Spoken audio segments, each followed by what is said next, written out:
Hey guys, what's up? It's Dean from Electronisounds. Stick around. Today we're going to talk about exporting patterns from the Groovewriter app into Beatmaker 3.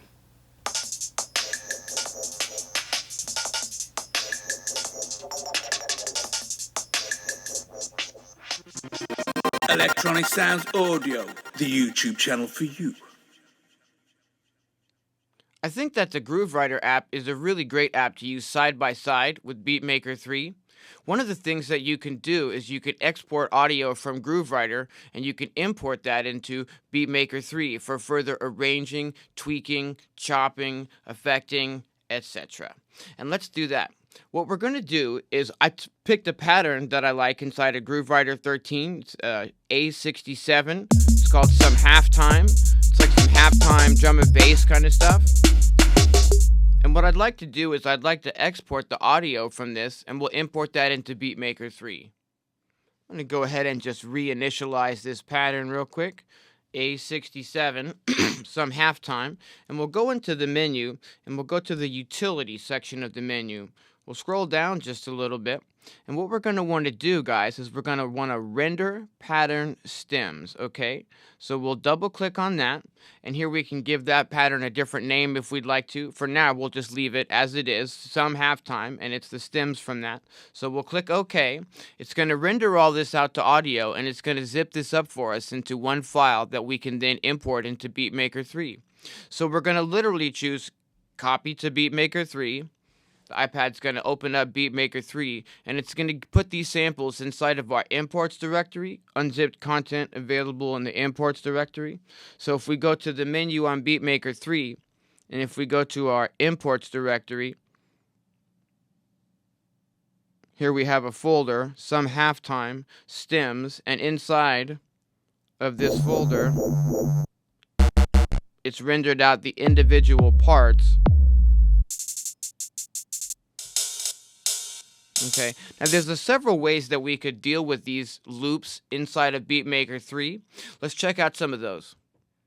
Now, I know a lot of people like to work with audio, so if we click down to the song menu and we literally click the plus track button, we can create a new audio track. 4, 5, 6, 7, 8. Let's just do 8 for now. You could do 16. Let's see here. And then we will go to the menu. Let's choose like the cool. And we'll just start dragging these onto the tracks, guys. Here's a snare. Here's a snare. Oops. Here's a jungle snare. Some claps. Here's a hi-hat part. There's a ride part. Okay, and then right off the jump, we can, let's see, close that out. We'll turn on the loop function. We'll spread the loop brace out here.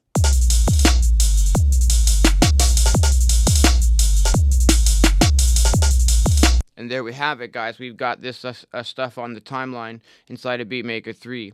You could, tap on these, on the numbers here, and you could rename this, to kick drum, bass, hi-hat, etc. And then you could just start arranging this out across the song arrangement view if that's what, how you were working with Beatmaker 3. You could just, start, rather than maybe duplicate that, you could repeat these out, and you could change the grid size, so even, down to 16th notes, and then you could, get creative with how these, play, and you can arrange them out. But I think this is a pretty limiting way to work with the loops, and what I like to do is I like to import these into one bank, and then we'll have one track on our timeline, and we'll use MIDI and programming and chopping to get these to do what we want. Let's check that out. Okay, so what we can do is I can start a brand new patch inside of Beatmaker 3 here, and what we'll do is if we go back to that menu, we can literally just start dragging these onto the individual pads. Crash up here.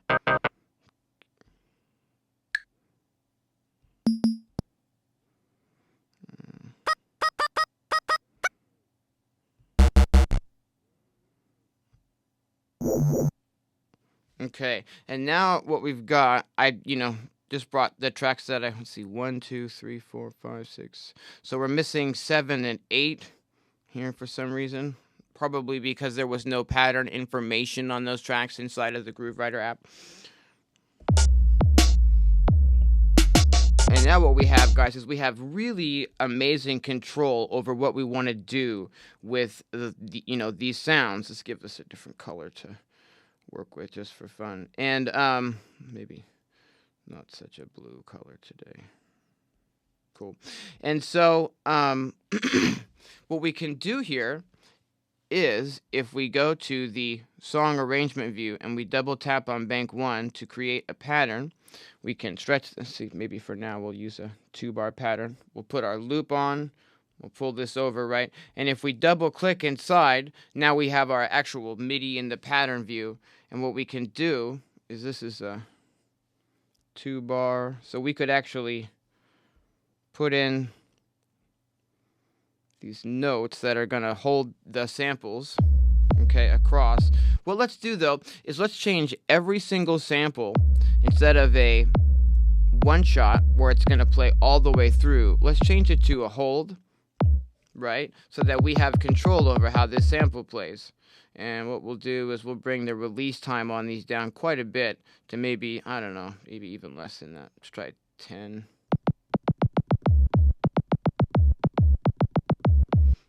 Okay, so what we'll do is we'll change every single pad to a, no loop, rather, and we'll change that to a hold mode instead of a one-shot mode.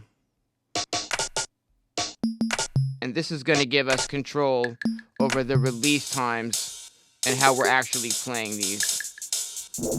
For loops, I almost always use the hold mode rather than the one-shot mode. For something like a, crash cymbal, which is basically a one-shot, that's totally fine, to be in your one-shot mode. And at this point, we could save. So we could do GrooveWriter export 1, kind of thing. And we might, we could copy the samples or we could not copy the samples. For now, we'll just leave it. So if we go back into our pattern mode here and we continue dragging these lines all the way across, what we're essentially doing is we're holding down that pad for a full 2 bars. So instead of, just a tap, we're programming the MIDI to hold these down. And what we'll do is we'll go ahead and set the tempo to the same tempo that the GrooveWriter pattern was set to, which was 86 beats per minute. Okay, and we'll go back into our pattern view. And we'll go ahead and add MIDI notes to hold out the rest of those parts.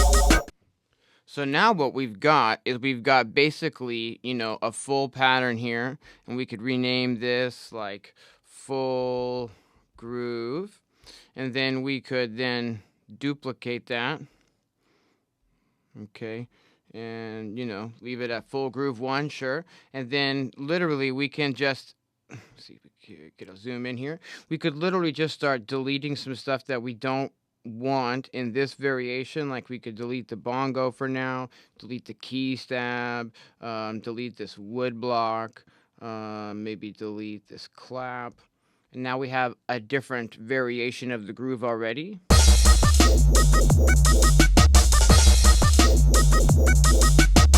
And what we can do is in the, in the song mode here, we can drag this out so that we've got the first one going into the second one. We can drag that loop brace there.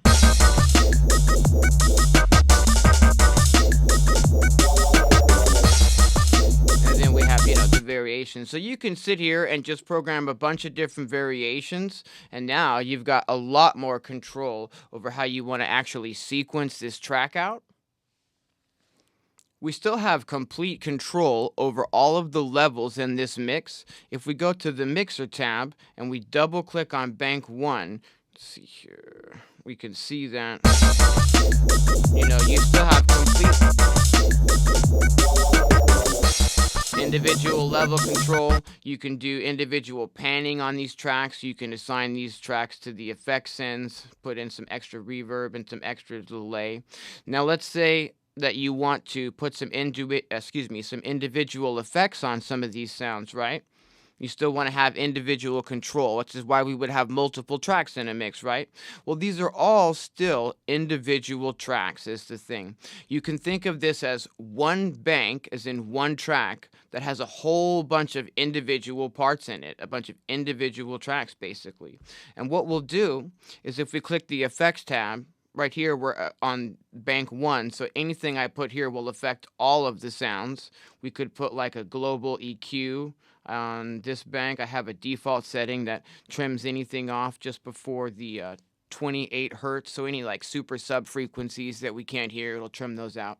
But what we can do, let's say if we want to put an effect just on one sound, right? This is on pad 3, it's the extra snare loop. Okay, so what we can do is if we click on the A1 over here we're on the effects tab, and we click select pad, right? Then we can affect, say, just pad 3, the jungleless snare, and I can put any effect I want on that. So I could put, reverb just on that pad. It might be an easier way though if we delete this effect. Let's say you want to put reverb just on that pad. You might put a reverb on one of these auxiliary sends, and then when we go in here now to the mixer, we can literally just turn up the send on any of those individual tracks that we want, and it'll go to that reverb bus.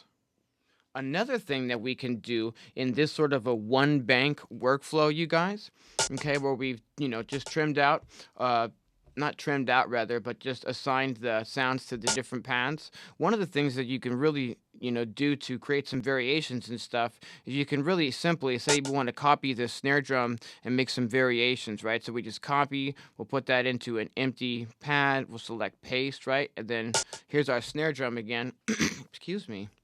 And we can really easily just go in and grab, let's say like one snare, right? Trim that out. Maybe do a bit of a zoom in here. Trim that out.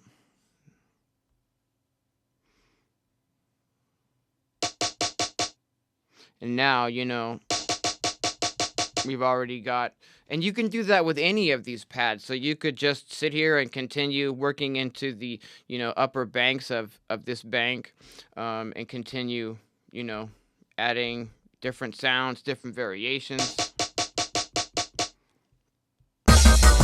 So what you could do, let's use this as an example, right? So we've just taken this snare drum and put it on its own track. So we can utilize this new snare if we create ourselves a new pattern. If we click up here and then click, and then you say full groove 1, we can duplicate that out, and then we get a full groove 2. We can drag that onto our timeline and click the play button up here so that we're back on the sequence.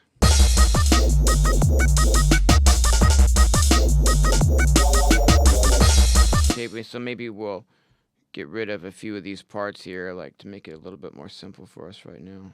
Maybe get rid of this ride, and maybe we'll get rid of for this pattern, that snare drum that we're going to actually put our own in. If you look up here in the names list of your pads now, you'll see that on pad 16 up here we have that trim of that extra snare drum.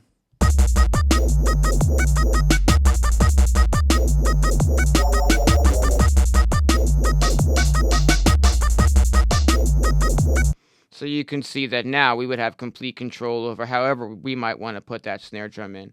If you change the pattern from 16, rather the quantize, not the pattern, to like 30 seconds, you can add more finite notes in here.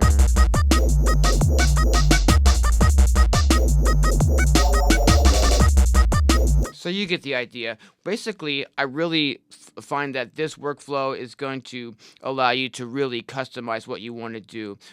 You can assign any of the things on any of these to a macro, and the macros will always be available. It's a one-bank workflow. It's super easy to do. It's super easy to use, and you don't lose any control over the individual sounds. You can still put individual EQ and individual effects on any of the sounds in your mix.